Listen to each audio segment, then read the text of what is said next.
رئيس العماري للحزام الاسود الدرجه السادسه دوليا في رياضه تاجو كيمبو اللي هي تحت لواء الجامعه هذه اللجنه الوطنيه. وما ننساوش انه هو رئيس اللجنه الوطنيه لتاجو كيمبو، وكذلك رئيس عصبه جهات الدخله والذهب لرياضه تايكوندو. وبهذه المناسبه الجامعه يعني تعترف له بهذا الحزام هذا، واللي الاداره التقنيه اللي هي اشراف اسماعيل المرنسي تسلم الحزام ديالو.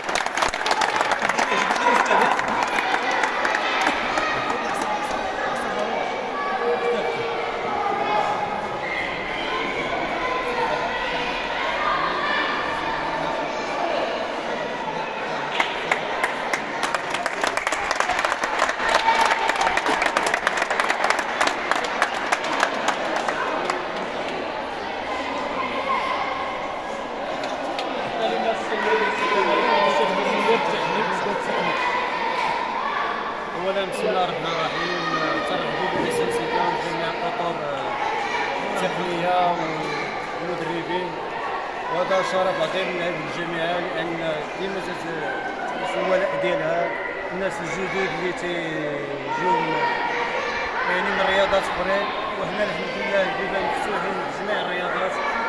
مرحبا للجميع، يعني ما تنبخلوا حتى على شي واحد، وهذا يعني راه تيعود فضل كبير السيد الرئيس اللي تيضحي وهو في بلاد المجر.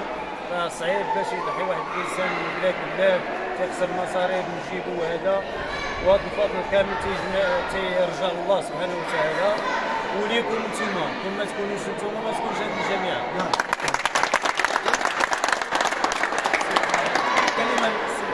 بالمناسبة بصفتي كرئيس اللجنة الوطنية للكاجو كيمبو بالمملكة المغربية الشريفة المنضوية تحت لواء الجامعة الملكية المغربية للتايكوان جوتسو والرياضات المماثلة، بدوري رغم كل العراقيل اللي لقيت سعة الصدر عند السيد الرئيس الأستاذ بن عميرة، ولقيت الأبواب ديالو مفتوحة، والسيد المدير التقني حتى هو.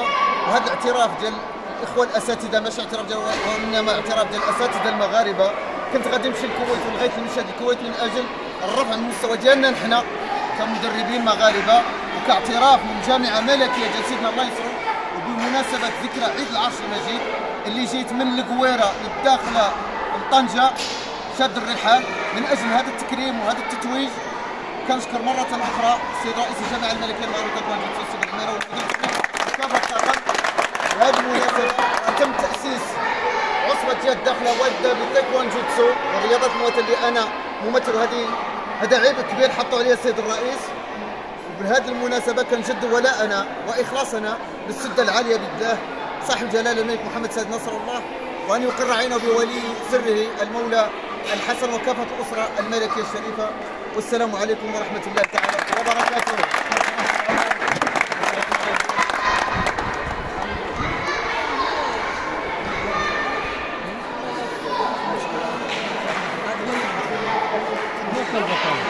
فرحاناش؟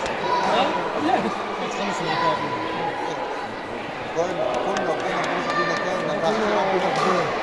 كنا خاصنا نتجمعوا والله لا مجموعين دابا. لا بد مجموعين دابا. ما ادبيه.